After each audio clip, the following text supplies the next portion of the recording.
hello. Okay.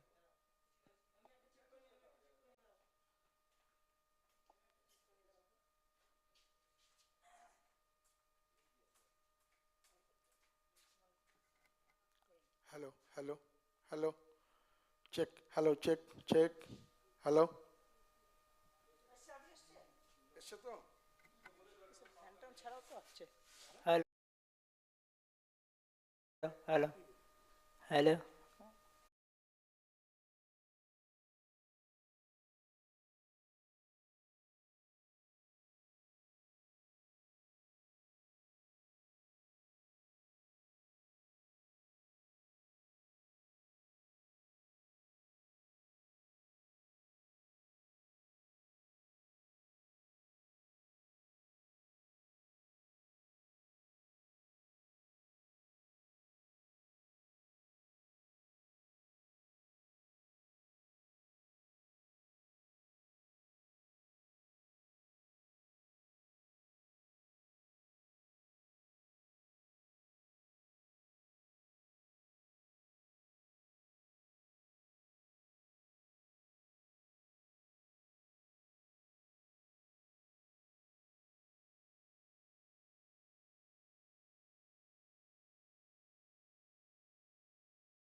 ভুগেছি।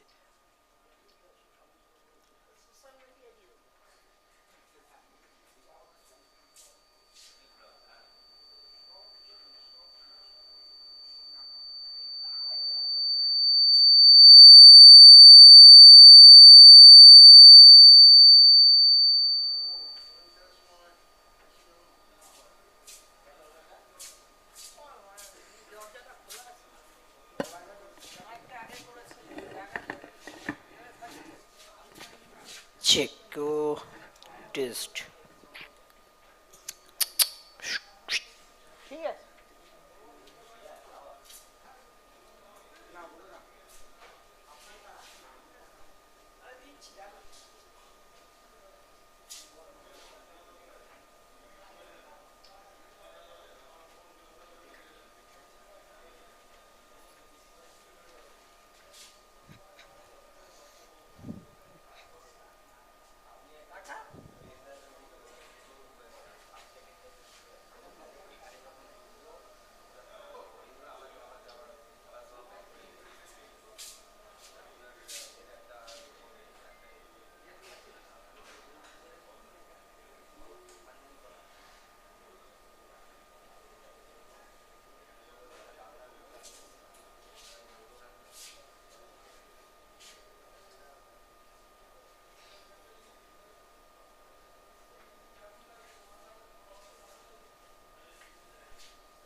Hello.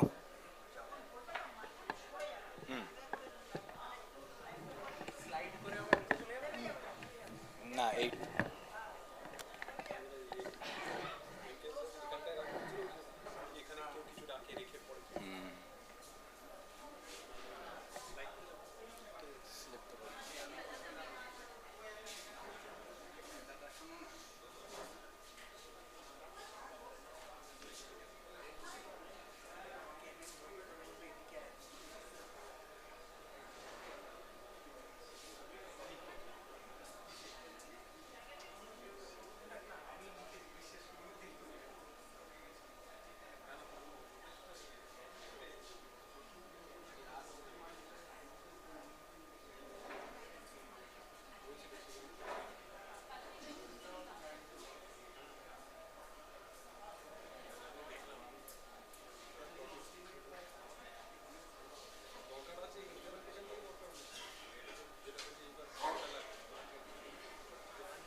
hello.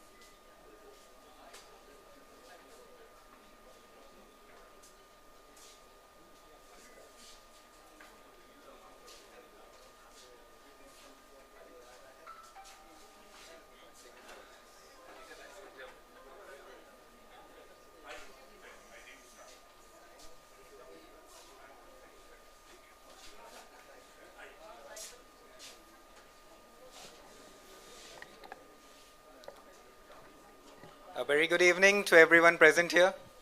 I think we are ready to begin. So, how's everyone feeling? I won't ask the question I. So, as we all know that today we have gathered here for the official launch of our Environment, Health and Safety Handbook of Tega Industries Limited and its subsidiaries. So, this is the session where we are going to present and the official launch of it. And here is one policy which we have totally revamped. And I'll share the secrets. It is the QEHS policy. And also you can see over there the freshly made the handbook is on the dais. And also certain PPE kits have also come in from the plants. So the people at the back, it won't be visible. So once the session is over, you can have a view of it. So without further ado, let's begin with the proceedings of the day. So sir, I would like to invite you to unveil this policy. Ankush, may you come and assist?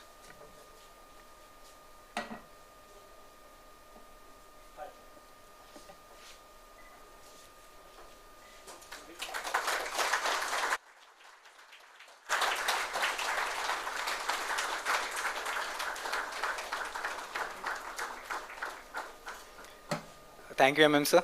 Sir, before you take your seat, we would also like you to unwrap the book. Ankush.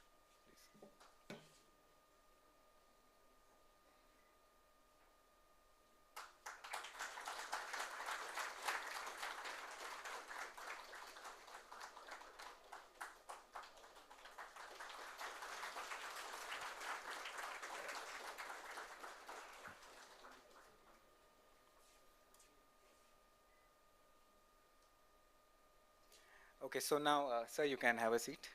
I think we should also have the safety briefing since ESG officer is also here. Mr. Rahul. Thanks, Shubhadeep.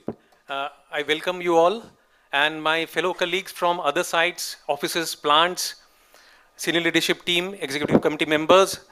So we have arrived, it's a milestone for us. As we say, partnership in practices. So safety in practices, we have elevated to that particular phase and we have started this particular journey. So I will just ask all people who are from the plant locations, I assume that you are from a very secured and safe place. You are attending this particular session. And I hope that you are not engaged in any kind of hazardous process or any kind of missionaries and you are not traveling. And people who are from this particular office, you are already in a very secure place. And people who are at the offices, at plants, please make sure about your ergonomics and the equipments to which you are attending this particular session. As far as emergency is concerned in this particular area, so as you go outside, so there are signages from the ceiling. You can see there are 4 emergency exits. 2 are from the reception area and 2 are from the other side. And in case of any emergency, please don't rush. Have the staircase, specifically during the fire emergency, don't take the elevator and have the 3-point contact when you are ascending from the staircase. And for same applies for the plant people, the people who are at the plant locations. In case of any exigency or emergency, please do guided by the EHS officer and just gather to nearby emergency assembly point. Thank you.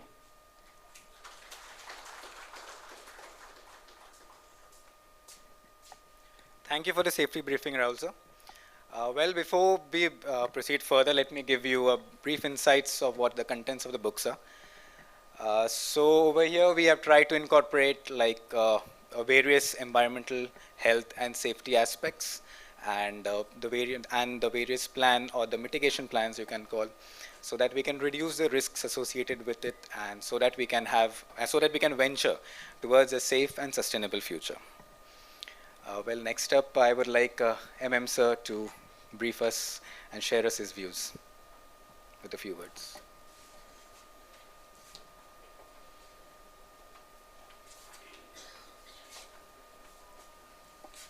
Good evening. I was asking a question to myself. Do I have a right to make money at the cost of future generation? No. Am I right? I cannot make profit at the cost of future generation. Should I? The question I asked to myself, what happened to me in 76 when I ignored it? How come we did not follow it for so many years? I came to an answer: A, lack of knowledge. Second, the perception that in case we adopt these things, our cost will go up. If everybody follows this in the country, the cost will go up for everybody, and your competitive index will remain the same. So the government had to enforce that everybody follows, so that everybody's cost goes up, so that the competitive index remains the same for everyone. Second, does the cost really go up? No. Whatever you invest in this, you recover more than that by way of motivating and guaranteeing safety to people. The third question that came to my knowledge, why I was educated in one of the best schools in the country. And in spite of that, I had not been exposed to these things earlier. Do we do that now in the colleges, in the schools? To some extent, yes, but I would say not so much, because when we recruit the graduate engineers or even other chartered accountants and other, we don't see that flavor that they are aware of it. A, we should, in various forums that we have interacting with the government, we should insist that this knowledge be transferred and made compulsory in every college in the graduate course, in detail, so that everybody follows. Second, when we recruit new people, we should have enough time given to them to learn it, especially the GET, we should spend one full day on this in the orientation program, so that they learn it, they follow it, and they become part of the implementation. I know of an organization called LEAD in India that was started by Rockefeller Foundation in New York. They have 9 chapters in the world, 1 chapter in India. They only educate people on sustainability, where they take people, IAS, CEOs of the large companies, senior army people, and they also train 200 youngsters on sustainability. Fortunately, I happen to be chairman of that organization in India. When we invite people who are CEOs or even senior IAS officers, we find their knowledge is so poor about these subjects. So it is not that we try to educate them on a higher level, we have to start from the bottom. That is an indication that the lack of knowledge that the country has today. So we should focus this on our GTs, spend one full day with them when they join us or any new person. Just to tell you a simple example, lock-in system we don't have, and because of that Samir that we have, he lost half his leg. I'm also aware of a situation somewhere in Sweden, I'm forgetting the name, where mill lining was done and somebody switched on the mill and the man was there installing the lining and he died. So some of these fundamentals which are not difficult to follow are being followed by us now, and we have to be more rigid on that. In this one, there should be no compromise. Many areas we compromise in life, but in this area there should be no compromise. A man spends 70 to 80% of his working time in the organization. Leave aside the amount it takes to travel, to have bath, to eat, to sleep. But if you take the working time of a man, 70% of the time he spends in the organization, either in the office or in the plant. It is our duty to make the environment as good as possible, as healthy as possible. We tend to react only when the customer insists on this. When the customer came for inspection about 8-10 years before from Sweden, then they insisted, then we started looking up it. Like in our press pit, they told that never one man should go, should be minimum 2 people, or other areas. So the realization comes when the customer insists. We don't get motivated to realize it by ourselves. that the time has come that we should do it, not because we have become a large company, not because our customers are asking for it, or because there is a compliance to be done by Manjuri for the SEBI. No, we should adopt it from the heart. This is a great job done by you, Manoj, printing of this book. But let me tell you, the book is only 5% of the job. 95% is the implementation. So when you have said that you will be training people in different departments, take the test, yes, you will have some people who will get 100, but still at heart, they are not motivated to follow it. What we have to do is to motivate people to follow it, to educate people to follow it, to make them feel that this is their religion. Then only things will get changed, not otherwise. Good luck. Thank you. One more suggestion I have. Can we take a commitment that we will plant 10,000 trees? So not only we take care of the environment within the company and the office, we take care outside as well in a year. We can get about hundreds of NGOs who can do this job for us. Why I am saying NGOs? Because they have a system to follow up the plant for 5-year time to see that the plant remains alive, or 10 years, then the plant can live on their own. But if we do it ourselves, it will be almost impossible for us, though we may save some cost of planting and taking care, but we will not be able to take care unless there is a system available with some NGO, so we can take about 10,000. But I think that's not too much of money and not too much of effort. Thank you.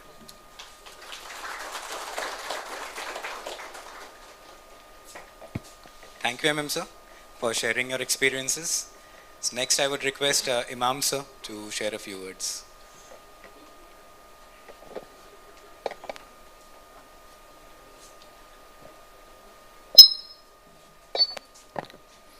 Good evening.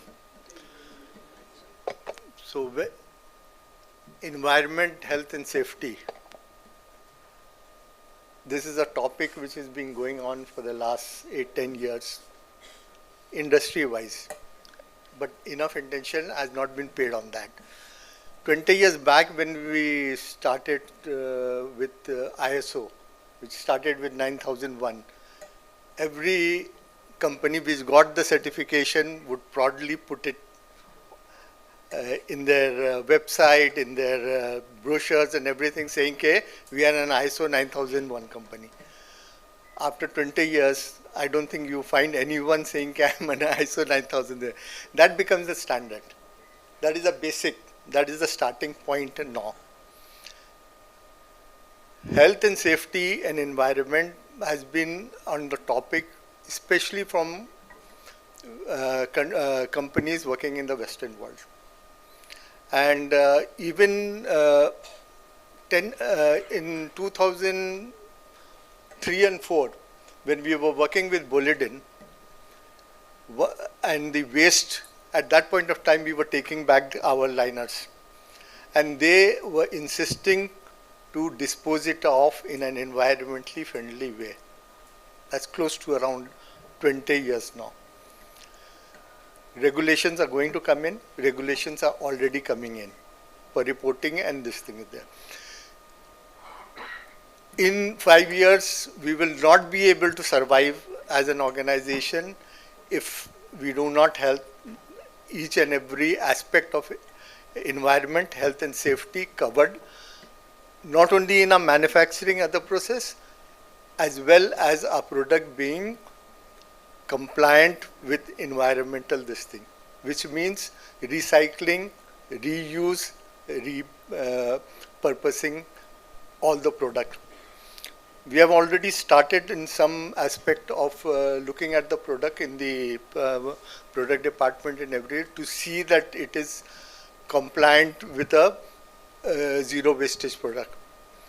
It's a start, but in 5 years, major companies globally, at least the top 40 miners, will not accept products which do not comply with this. Okay. So not only it is required for us to be done, because environment safety and today one incident, a life-threatening incident in a plant, large plant, copper or gold plant in the world, where a day shutdown cost them $2.5 million. They shut down the plant for 7 days if a death occurs. So the amount of risk mitigation, identification, risk mitigation for safety of anyone working in the plant is very high. From 20-25 years, we could walk into any of the plants without any problem. Today, it is just not possible. If you go to a plant, you are asked to either go through the whole process of induction to be near the plant. In one of the gold plant, I had gone there. I was inducted in the site, but not to go inside the mill. So when I went there, they told me that you can stay outside and see. But since you are not inducted for closed spaces, we will not allow you to go into it.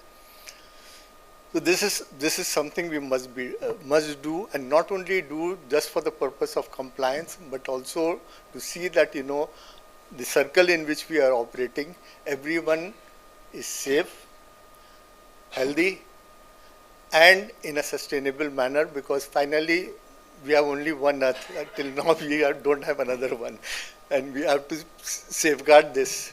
Okay, thank you very much. Thank you, Imam sir. Rightly said, we just have one earth, not many. Next, I would like to have a Mehul sir on the stage.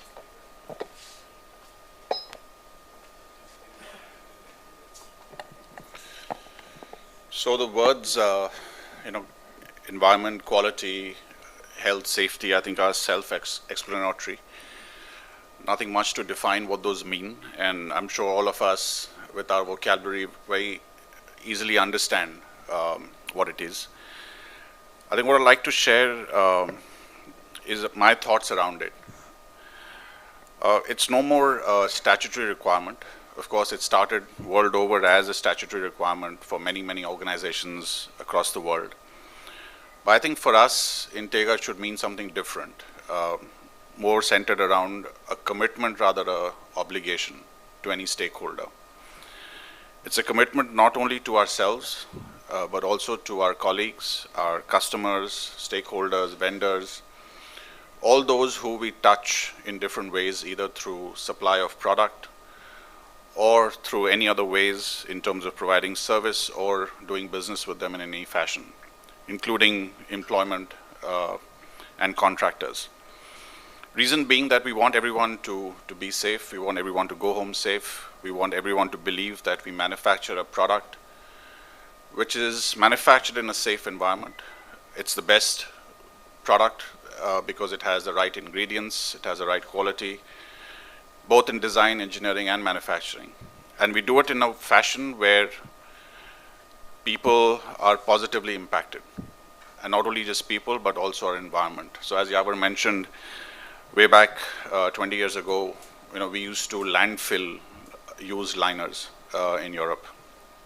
Today, the customer wants us to recycle it. That's how things have changed. Of course, customer demands is what drives innovation, what drives R&D. That got us thinking about 7-8 years ago that how do we recycle our products? It's a polymer product, as you all know. We use rubber, urethane, steel. Steel, of course, is easy to recycle, but polymer is difficult to recycle. And last 4-5 years, most of our effort has gone into how do we recycle polymer-based products. And we found a way.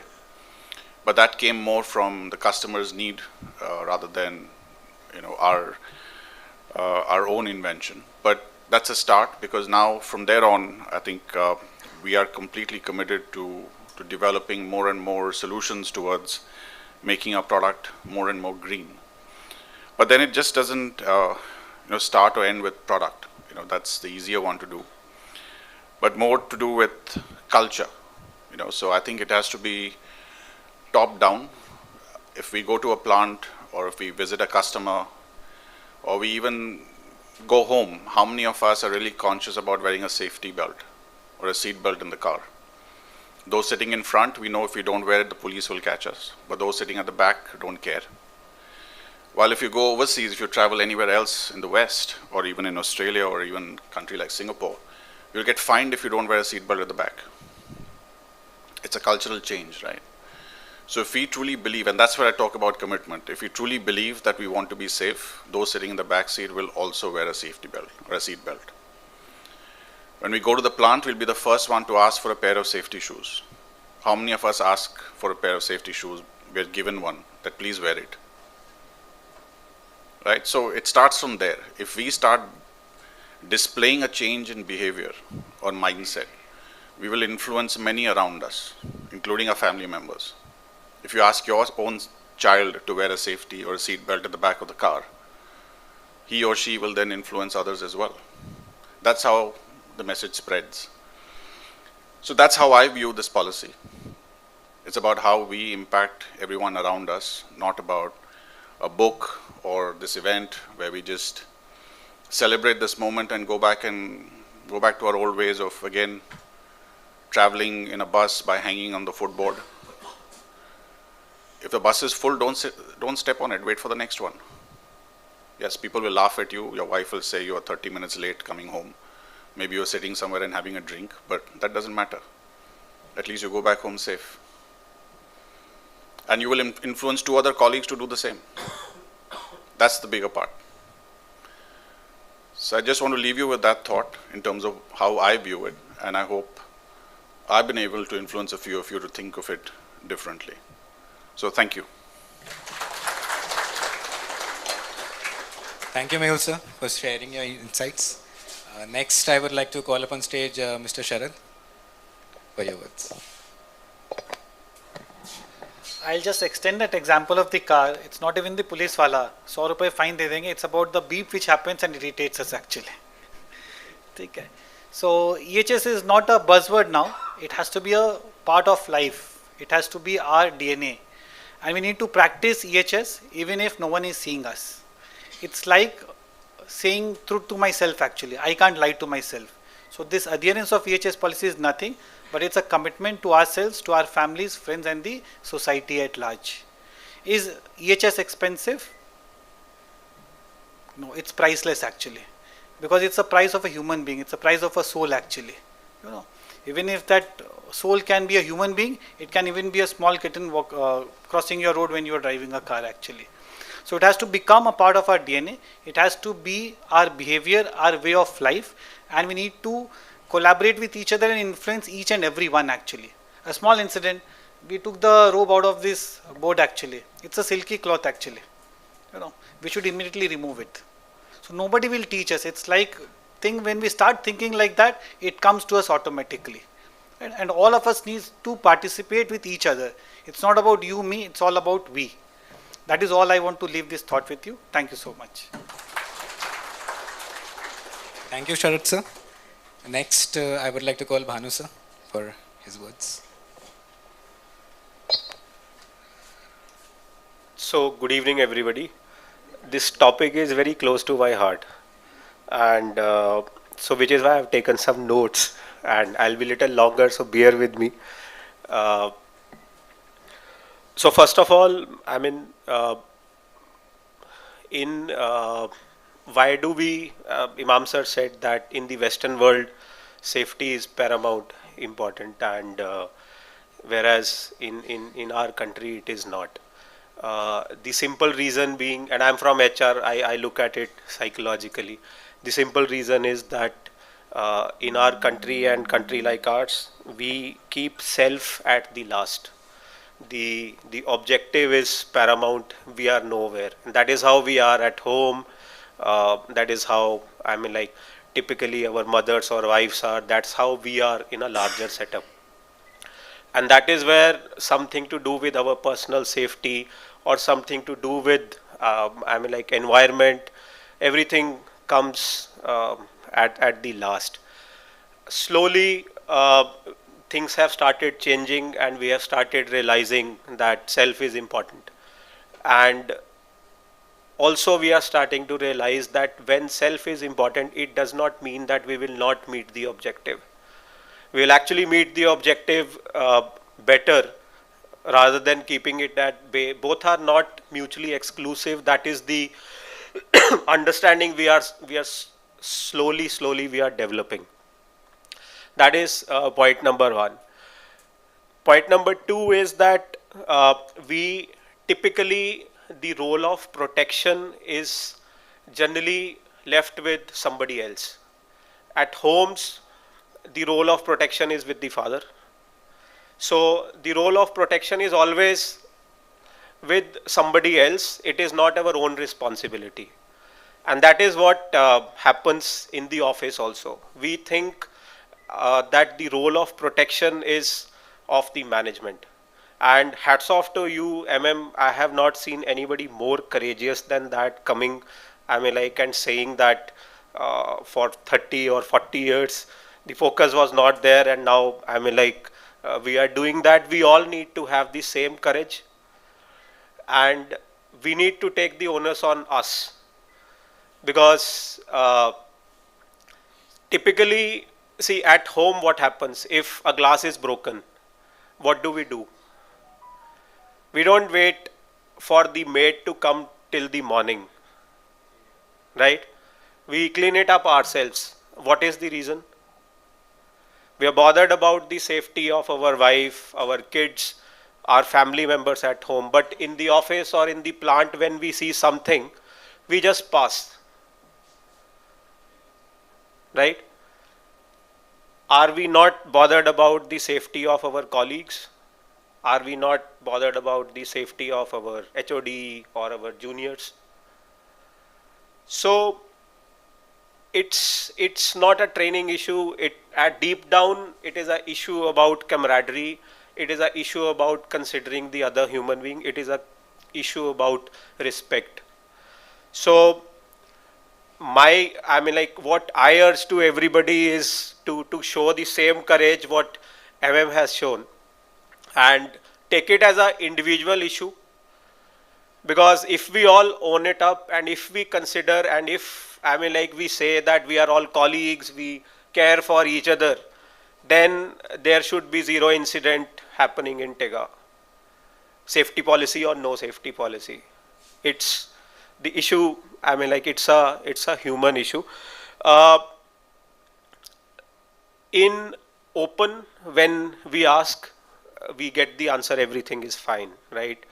And Mehul wants to create a world-class organization. We went ahead and we did a GPTW survey to know. And in all, when you were in your anonymity, these are the scores which are given. So more than 1/4 of you feel it's not physically safe space to work. Half of you feel it's psychologically and emotionally not safe place to work. Half of you feel management does not show sincere interest in you as a human being. So we did lot of training programs last year for managers on emotional safety, empathetic leadership, how to give feedback. We did a lot of programs around safety, how we can be safer. We even did programs on financial safety very recently. So that is the care and concern which is there, and that is the setup which is being created. But deep down, the onus is on us to do that. So and it has to be done daily, as Mehul also said. And I will leave you with एक कबीर जी का एक दोहा है, सबने सुना होगा कि दुख में सिमरन सब करे, सुख में करे ना कोई, जो सुख में सिमरन करे दुख काहे को होए. So if we practice safety on a daily basis, and it should not remain a slogan. Hats off to Sinaji and his team. We all did it in our business planning workshops in KRAs, that if we leave something like this, it remains a slogan. But if we put objectives and if we put matrices, then it gets implemented. That is the work which Sinaji and his team has done through this whole document. There are objectives, there are matrices put in to make us realize how important we are for ourselves. It took somebody else to actually come in and tell us how important we are for ourselves. So let's follow this and make this a great place to work. So all the best to everybody. Thank you, Bhanu sir. Though it was a long one, it was very interesting to listen. Next, Manjuri ma'am. I know this topic is very close to your heart as well. So please, a few words. Thank you. So first of all, I would really like to thank Mr. Sinha and his team. This was like a journey which I think he undertook a few months back, and we started. So before I go into anything else, Mr. Mehul, MM, Imam sir, everybody have spoken a lot, and I think they have communicated what all we have been thinking about safety. I will just leave a few, I'll read out a few figures. 3 lakh is the unsafe conditions which have to be identified. After identifying these 3 lakh conditions, 30,000 near misses are saved. After 30,000 near misses are saved, it's 300 lost time accidents which are saved. 300 lost time accidents are saved. Then you save 30 serious injuries, and 30 serious injuries are reported and saved. Then you save 1 fatality. This is what requires to save 1 life. So the 30,000 near misses which we have to report to save 1 fatality, how many are we doing? This is the question which we all have to ask. How much time are we giving to safety in our own lives? So if all of us take a pledge that in a day I will spend just 10 minutes to make the environment safe around me, I think we will all be standing here next year, same day, to say how much effort we have done on safety. Thank you, Mr. Sinha and his team, for a lot of work which has been done. Thank you, Manjuri ma'am, for sharing the figures. Next, I would like to call on stage Mr. Mathur, if you can enlighten us with a few words.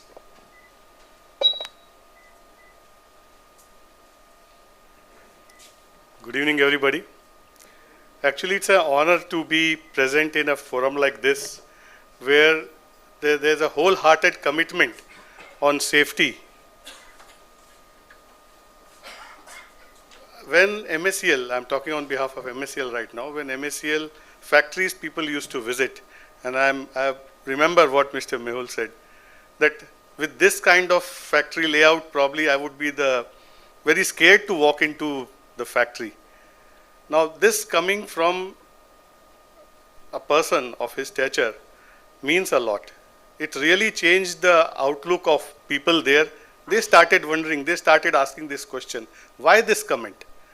Now, if a place is not safe to work, I mean, how you can expect people to contribute full? There are events where people don't feel so motivated because the working environment around them is not very clean, it's slippery, it has oil around and all those things. This small steps started to start moving into MSCL, and I'm seeing that we have a good audience of all the factories also lined up for this presentation, that this safety aspect is taken very, very seriously at all levels now. It was not done, let me admit, it was probably not figured into our scope of things earlier, but certainly it's a pledge, and the town hall which we conducted, we had the first point there as safety. And I remember Sinhaji was there, and in all the factories and all the town halls which we conducted, we took a safety pledge. Now that pledge is not only a pledge taken on that day, that is to be inculcated within our DNA, probably on a daily basis. We need to carry out whatever small steps we have taken. So it's an exercise, it's a journey, and it is well taken, and I really am happy that with a single book, it has come out as Tega Industries and subsidiaries. So it applies to all of us. Everybody who is associated with this will be part of the culture within the organization. Thank you very much for this.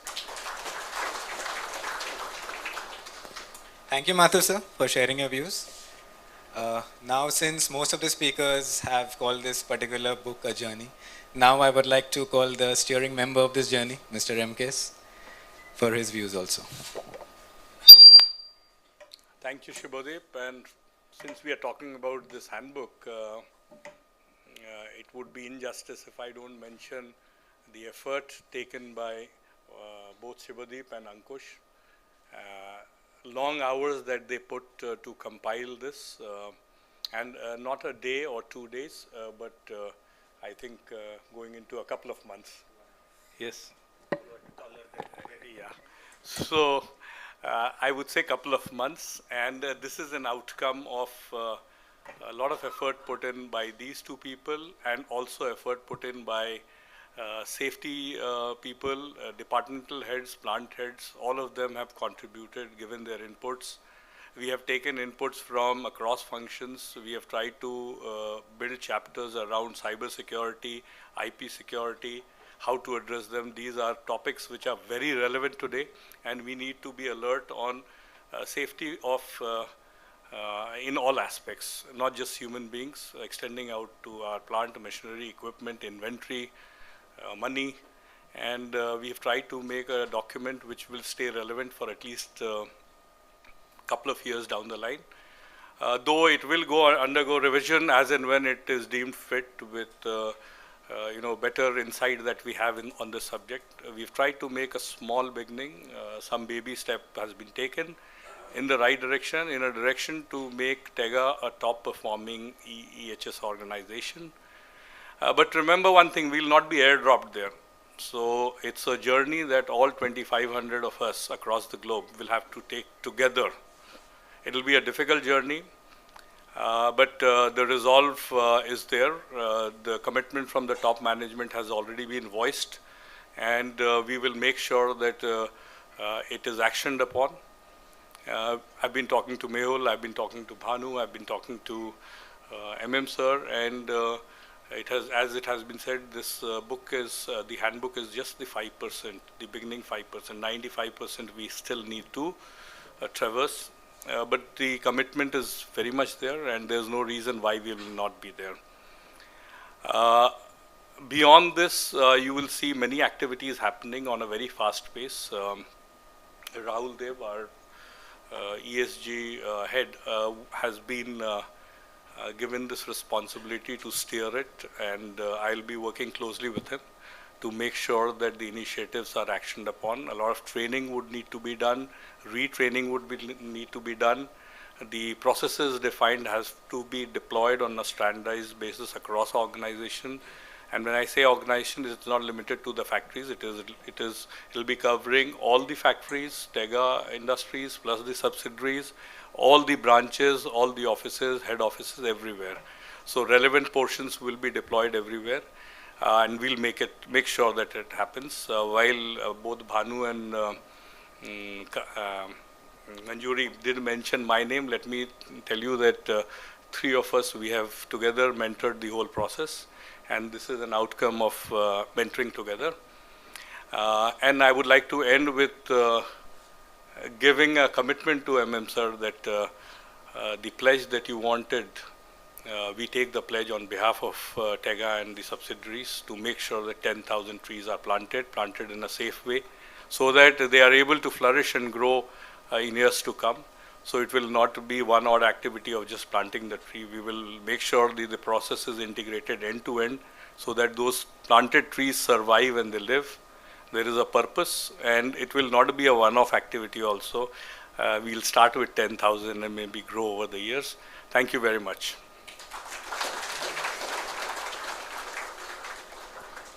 Thank you, sir, for your speech. And with this, we have almost come to the end of the session. But before concluding, I would like to mention a few other names as well who have made this event possible. Thanks to the HR team, the admin team, also the designing team, Sudarshana ma'am. They have worked with us. They have overnight in order to make all these happen. And also there's one more announcement.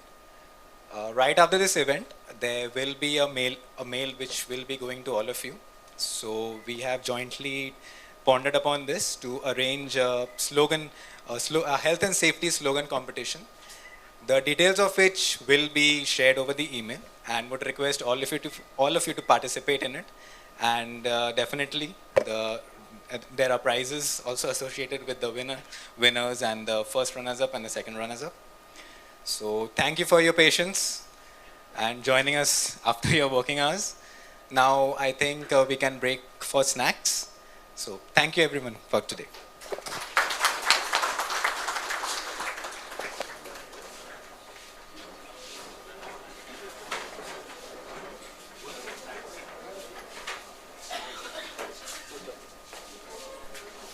Sir.